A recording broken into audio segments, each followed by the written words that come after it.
And welcome to The Last Tackle. Kyle Amor is alongside me. We'll be looking back at a brilliant day at Wembley. But we start with some fabulous news. In Rugby League's 130-year history, we finally have a knight. Arise, Sir Billy Boston. Billy Boston was probably the finest wingman ever to come out of Wales. Big 15-stone man who had pace, who had a neat little sidestep, who had a handoff which was very similar to a shovel hitting you in the face. He was so powerful. Very often, even today, I wake up during the night rubbing my shoulder and thinking of Billy Boston. He was a hard man to tackle.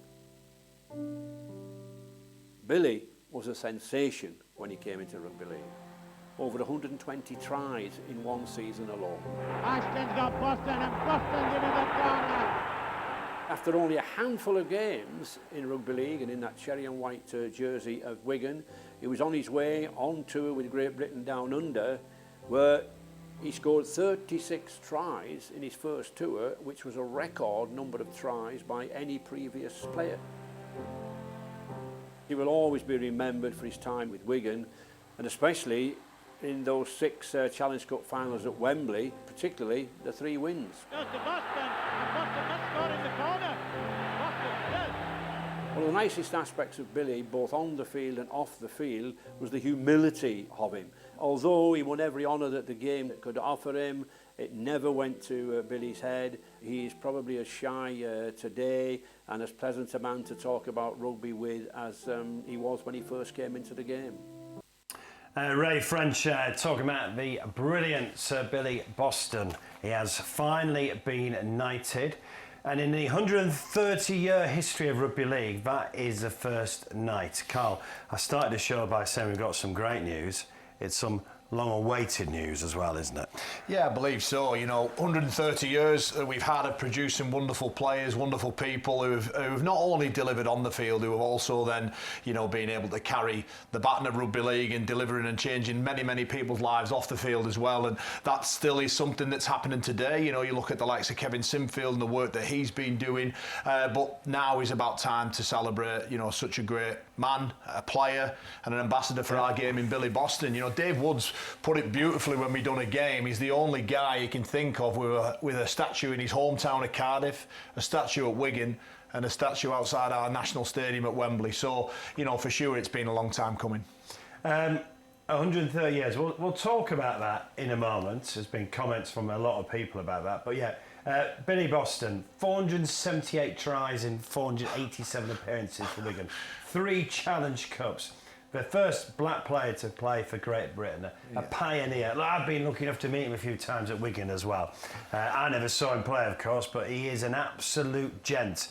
And one thing from Ray French there, I loved the one comment.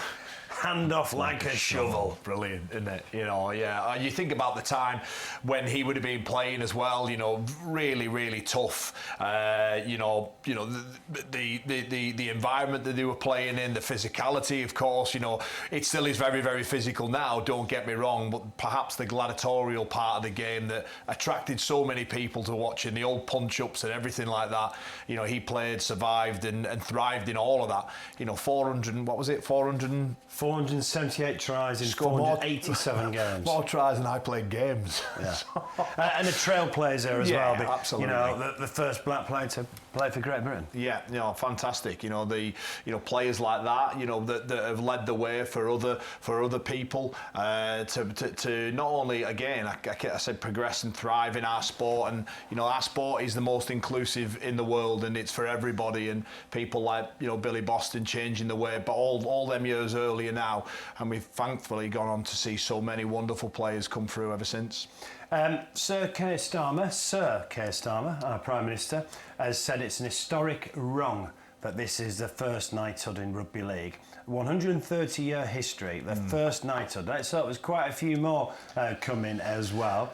It has been mentioned it's snobbery. I think it probably is. Look, we're 2 northern blokes. I think it probably is a big element in northern snobbery that Rugby League's not had a knight before. Yeah, absolutely. You know, we've we are so passionate about what we do in terms of our sport. We call it the greatest sport in the world, and you know, sadly for those outside of the M62 corridor, the northern part of it, they perhaps don't look at it in that way, but you know, there's so many people within sport who are given knighthoods, and you know, I just think, you know, there's two ways of looking at it. 20 in rugby union. Yeah, you know, I mean, look, there's two ways you can look at it. You can do that, but I'd rather just celebrate the fact that we've got one now, and celebrate that and move forward with that, because, you know, our game is growing. It is becoming more and more, you know, people are more and more aware of the personnel that's within the game for a number of different reasons, and you've just got lots and lots of things to look forward to. But I think that, you know, Sir Billy Boston, you know, outstanding and great for the game, and hopefully, you know, in years to come,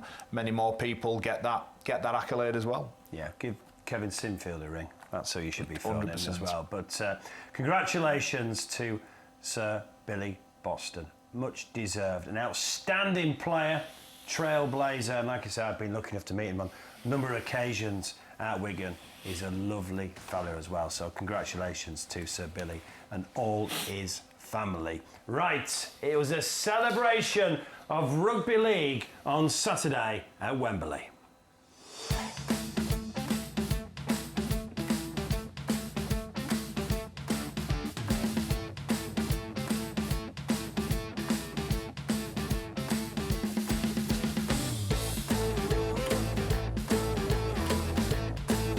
Feels surreal to actually be on the pitch, lifting it in front of our own families and our own fans.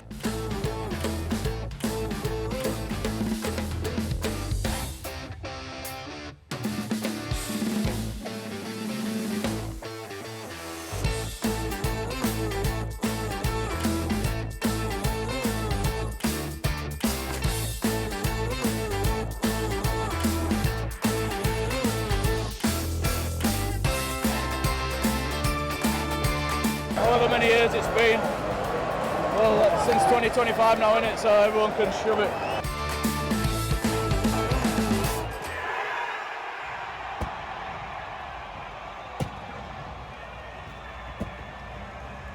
Yeah, so congratulations to hullkr, congratulations to the Wigan Warriors that won the women's competition, congratulations to York who won the AB Sundex 1895 Cup. Right, we're going to talk about all three games, but let's just start with the women first of all, Carl. I think it's brilliant that it is a double header now, and it's the third year it's been at Wembley. St Helens had won 4 on the bounce. Now, I know Denis will be a bit embarrassed by all this, but he needs a massive pat on his back. Wigan had never got to the final, and they didn't just beat St Helens, 42-6. Yeah, they, you know, I watched that game at home, and you know, I expected a closer contest, but I look back at some of the performance and some of the results of Wigan. You know, St Helens, they had to come from behind the week earlier to beat York. Then when Leeds Rhinos played, I think there was 2 points, or it might have been a draw actually. I think it was 20-all that draw. And you look at the fixtures that when Wigan played, they put 40 points on both of those two teams. So when it started, I was almost thinking, right, Wigan will probably win this by, you know, maybe a try or two. But what they showed was they are now the benchmark. Every single facet mark of the game, they were better. They were quicker, they were slicker, they were smarter, they were fitter. Everything that they did, some of the skill level, the way they were moving the ball from one side of the field to the other, it just looked a cut above the rest of what I've seen over the last couple of years. And for me, I think it's great. I think the game is continually going to be challenged in many different areas.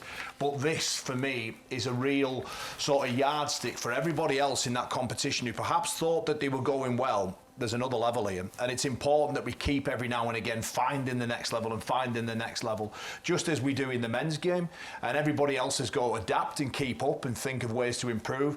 I just thought what Wigan did and what Denis Betts has done is amazing, brilliant, absolutely brilliant. And that try from Izzy Rowe, 44 minutes in, it was 18-0 at half-time, 24, game was done. Saints managed to get a try back through Mottershead, but it was a consolation. You know, Wigan they were by far and away the best team, Mark, and you're right, Denis Betts had his fingerprints all over it, didn't he? Who's lifted the cup seven times. I said to Denis, you know, you've won everything in the game. played in NRL as well, hadn't he? You know. But he said it was a very, very proud moment. Yeah, I mean, Wigan Warriors women's team were playing catch-up in many respects, weren't they? Yeah. Compared to what St Helens, Leeds and Atlanta York were done. This was their first Challenge Cup final. If we cast our minds back only a couple of seasons ago, there was a big two, wasn't there? It was Leeds and it was St Helens. And then York came in, and there's a big three. Well, now there's a big four. Which is great, isn't it? It's brilliant. It's absolutely brilliant. And the more we can do that and the more we can unearth players and there was a group of girls, that were the pioneers of it all, weren't they? And it's trickling down now, and it's starting to come through into grassroots, and clubs like Wigan have benefited from all the work that's been done in the community game. And the longer that happens, and the more time we get given, the more we'll have a healthier competition. And I just think it's brilliant. I think it's brilliant, and just the way that they won that game, to me, shows that everybody else has now got a. They've got some work to do. I can't see anybody. If Wigan play like that, I can't see anybody touching them. Well, let's hear from one of their co-captains. It's Vicky Molyneux. Vicky, I know you've been at this club a long time. Yeah. Did days like this ever feel possible? No, do you know what? It doesn't. When you first few seasons, when we were on the back of heavy losses sometimes, and in 2018 they won the grand final. We had a bit of a dip, but we've been building, and people have asked me, does it feel real? I'm like, do you know what? It actually does, because we deserved it. We've worked so hard, and to put on a performance like that, it is unbelievable today. You play for a club that has such an association, such an affinity with this stadium and this competition. How good is it now that the women's team has a bit of that as well? Yeah, and I think the way we're playing as well, we describe ourselves as playing the Wigan way. When you put on a Wigan shirt, it's not pressure as such to win silverware, but it comes with a little bit of that. That's what the club want, that's what we're driving to do. And I said it before, but this group has a real common purpose, a collective sort of common goal. We don't talk about trophies, we just talk about the processes in the journey, and it's really paying off. Yeah, congratulations to the Wigan Warriors. That was some win at Wembley. Just before we move on, that's the third year it's been at Wembley, and I think that is the stage it deserves. Oh, absolutely. Delighted for people like Vicky Molyneux, who's been there right at the very, very start when there was perhaps not as much glitz and glamour as what these young girls are now playing in. It was Ellen Road a couple of seasons ago. Before that, that was a huge landmark, and that was the Challenge Cup final that was played. I think it was in and around the men's semi-final. Now they're on the same playing field and in the same day, the same arena, on the same channels. It's brilliant. Long may it continue. Big fan of it. Yeah, congratulations to the Wigan Warriors. Right then, let's talk about the men's game. Look, I think this is the best final we've had for drama, because people say, well, it was only 8-6 or whatever. I think this is the best final we've had for drama. Well, 2 years ago we had Golden Point, didn't we? So it's probably for 2 years. Or then the one in COVID was pretty good, wasn't it, at Salford Leeds? Look, this is up there as one of the best finals, I think, for drama. Absolutely. I loved every single minute of it. Me and my son were watching it at home on the edge of our seat. He was telling me that hullkr were going to get back into it. I'd completely written them off. I thought the way Mark Sneed was pulling the strings in that game, 25 kicks he came up with that game. He forced 4 goal line dropouts in that second half. That is as good as a performance that you'll ever see. You have to feel for Mark Sneed. The third time he's won the Lance Todd. And if you win the Lance Todd on a losing team, you've done something pretty special that day. He's been brilliant. One of the 37 votes. He was class. Unbelievable. But the game, I thought John Wilkins summed it up really, really well. Usually in a big game, Matt, there's 1 or 2 moments that define the outcome of the game. There was probably about 20 moments in that game. Yeah. That's what he said, and I thought he nailed that, because there was so many. If that had happened, or if that had happened, it was on a knife edge. But champion sides, Mark, they find a way, don't they? And that kick, the chase from Tom Davis to get the ball down, ultimately is the difference. And you had to feel for Warrington, because you felt that it was. I mean, hullkr, I thought before the game, the only way Warrington, I believe, could really win is if hullkr came up with a lot of errors, and they come up with 11 errors, which is probably too many in a final. Yeah. But credit to Warrington, like in the first half, it was all KR predominantly. Look, they found a way to score. Warrington last year froze against Wigan, didn't they? They froze. I think the occasion probably got to them. Yeah. Warrington started well. Yes, yeah. You know, it started well, and it was 6-2 with 3 minutes to go. Yeah. Warrington started well, you're right. But I thought on the balance of the first half, it belonged to Hull KR. Warrington found a way to go in there, 6-2 up. The second half, Warrington completely controlled, owned that half. But Hull KR found a way. And that for me is what is really exciting about this Hull KR group. There was huge pressure, by the way, on both teams here. Yeah. Whoever lost that, there's question marks, isn't there? There's question marks now at Warrington. They threw all their eggs into this. They're sat way down in the table that they want. Can they rescue the season? Only time will tell. There might be a little bit too much water under the bridge for them to do that. But if Willie Peters had lost that mark, you would put that group into the category of bottlers, wouldn't you? Third final, yeah. You would, wouldn't you? You know. But they didn't. And could that be the catalyst for what they need to do now and go on and finish the season? Whether it's a catalyst or not, it's definitely now a platform to build on, isn't it? Absolutely. Right. In the bank. Yeah. And you would not be surprised now. But look, let's be honest, for top of the table, we'll talk about their game. Yeah. You'll not be surprised now if not at Old Trafford in October. Oh, I think you know, it would be a travesty for the game if it wasn't a rematch. I think the way the season's gone this year, there's a top two. Then everybody else makes it up, and then there's that bottom three. That's the way it's been painted, isn't it? So I think it'd be a travesty if those two sides didn't get to the top. But going back to that win, psychologically, what that does for them now, it means that they can believe more than ever that they can win a big game. Not only that, they can be behind until the final 90 seconds and still win a game. And not play brilliant and win a final. If they'd have lost, what would that have done to that group? I'm not too sure. You could see the relief on Willie Peters. You know, he even said to the guys pitch side that he thought they were gone. So he thought they were gone. But Elliot Minchella, 57 tackles, a huge captain's knock. He said he was tired, he was hurting, but he didn't stop believing and he found a way. I thought that was, brilliant. You got one on the coalface believing, and a guy sat in the box, and I totally get it because I thought they were gone as well. And they found a way to win. But what about the pivotal moment and a Tom Davies try? Yeah, I mean, look, bit of controversy around it, but once you dig into the actual letter of the law, there is no controversy. Tom Davies scores. He doesn't give up on a chase. He finds an effort.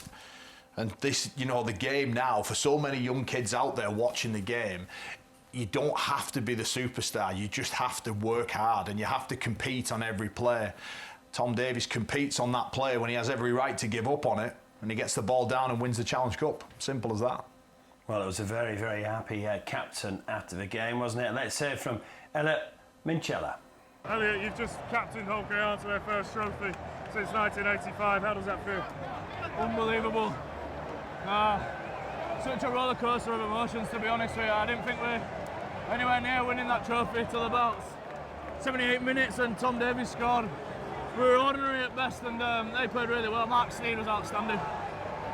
But we turned up for each other and we found a way to win, and can't describe how it feels. It's unbelievable. The lows of losing it in Golden Point 2 years ago, the lows of that grand final, does that make this high even sweeter? Yeah, absolutely. That's what fuels us every day. Fuels me because when I walked up those stairs 2 years ago, picked up a loser's medal, it was the worst feeling in the world. So can't wait to walk up them stairs and pick that trophy up for these fans and this team, because they absolutely deserve it. It's unbelievable. People will talk about the first 77 minutes of that game and perhaps you didn't click, but the flip side of that is defensively you were excellent. Yeah, I think we were. They scored it wasn't a lucky try because you make your own luck, and you had to be there to finish it, so it was a fair try, but we were really pleased with how we defend the shape. But like I said, Mark Sneed's kicking game was outstanding. He really challenged us and made it really difficult. That's why he's such a quality player and has been for a lot of years, so I've got massive respect for him, and Warrington as a club as well. They've got some really good players, so yeah, they made us work for it. One happy skipper, and he's seen the highs and lows of being at Hull KR. Yeah, he has. He's rode all the emotions of it. Of course, played in that Lachlan Lamb drop goal, which must have stung and hurt. Led them out to that grand final loss. So brilliant for him. Brilliant as well for Neil Hudgell. I think he has to have a mention as well in all of this. They're doing things right off the pitch as well. Absolutely. You know, in Paul Lakin, they're doing so many wonderful things over at the red and white side of Hull. And you know, I'm fortunate enough, obviously, Mark, I get to go and commentate on games, and I get to look down at that fan zone that they've got there. Oh, it's a cracking idea. Look, brilliant. Sometimes, look, sport. We love sport, but we're in the entertainment business, aren't we? Absolutely. And I think every fan that goes there, they come away from that with, yes, they've got the quality at the moment to match it on the field, but they've also come away with a real fan day experience and a real desire to want to go back there and bring the kids with you and everything. And I think a lot of clubs in Super League can learn from what hullkr are doing at the moment. And well done to the York Knights that won the AB Sundex 1895 Cup. Another low scorer. Yeah, no tries. Just the boot of Liam Harris that separates them. They were locked in at 4-4, and then, you know, 5 minutes into Golden Point, the halfback steps up and slots it over, and they get to win that. And look, I'm not a huge fan of that game being played at Wembley, if I'm honest. I think they're ugly scenes, aren't they? Pictures in terms of the crowd, and I understand why they brought the concept in. Think of the players against players can serve one at Wembley. No, absolutely. And we see it in other sports as well, don't we? You don't have to be at the very pinnacle to play there. I just think for our game, it should be about that. But, you know, if I was a player playing in that, if my son was playing in that, or any of my family members were playing in that, I'd be absolutely delighted. But I think most fans within the game, they would agree. When you're looking at an empty Wembley, perhaps their competition that deserves a little bit of a more populated ground, perhaps somewhere else. I don't know. Right, let's turn our attention to round 14 of the Betfred Super League. Friday night, Craven Park will be absolutely rocking. hullkr versus the Catalan Dragons, the top of the table as well. Right then, we often see bit of a hangover, don't we, from the teams? You know, and rightly so, hullkr would have celebrated this. But, I mean, this is a platform. This is something to build on now. I mean, Willie Peters' team talk's quite easy, isn't it now? Right, you've got that in the bag. Let's go and make it a double. Yeah, it's interesting. Look, I've been there as a player when you win it, and you celebrate it, and you celebrate rightly it so, hard. you should celebrate. And rightly so. You know, the first Challenge Cup in, 45 years or something like that? You know, there's so many people that haven't seen that before in a hullkr fan shirt, have they? So, look, I'm sure the whole city, the pictures that have been coming through this weekend have been sensational, you know, in and around the city centre. But knowing and having worked under an Australian coach, they will quickly flip their task back to, right, we're top of the league, we're top by 2 points.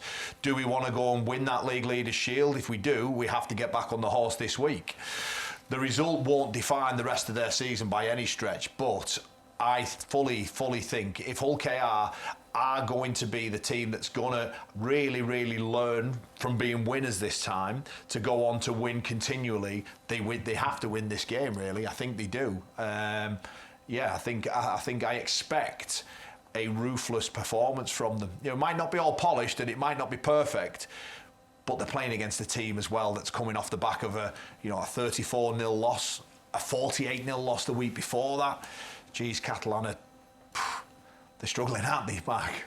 Yeah, right. So hullkr, home victory, big celebration. That is what Carl is going for. Also on Friday night, Hull versus the Castleford Tigers.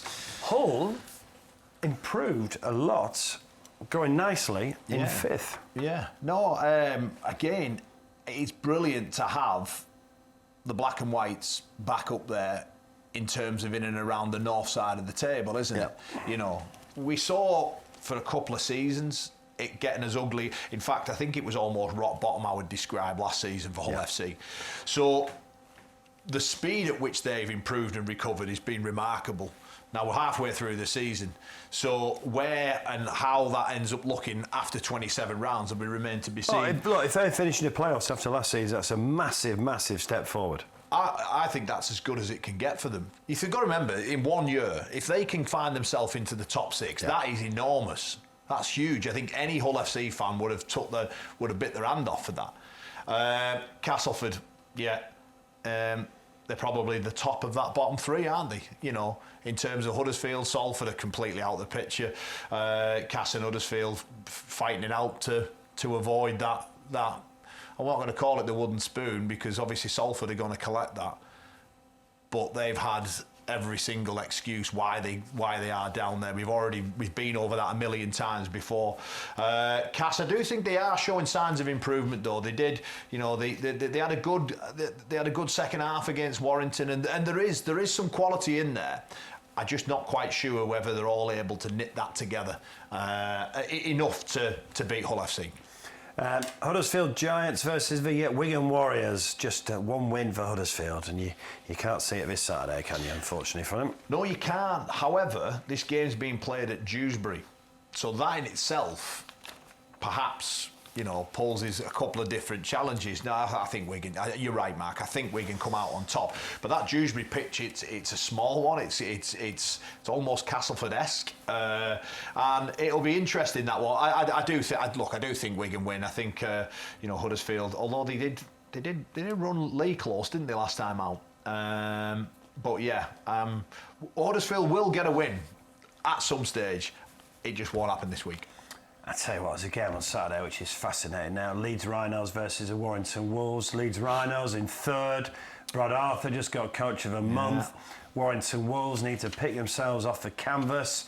What I would say is that the players are coming back for Warrington. Obviously, no Matty Ashton. He's not been back all season, but players are coming back. You know, they are. And Sam can say to them, a run, we'll get ourselves in the playoffs. That's all they've got left now, isn't it? They've. I just wonder how much emotion that game would have took out of them. I think this game, this loss would have been harder to take than last year's against Wigan. Having it within 90 seconds against all the odds, nobody gave them a chance, and they managed to lose. It'd be interesting to see. I think this will tell you a lot about where Warrington are at for the final run-in.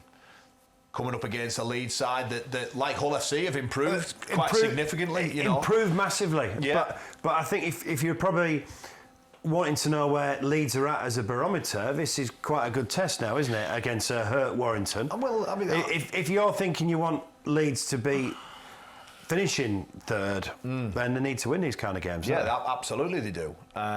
You know, that pack that we talked about from 3 down to sort of 8. There's not a lot between them in terms of points on the board. So a slip-up can cost you a couple of places. We're at that point of the season. It's a hard one to call this. It is. It really is. I'm gonna go Warrington.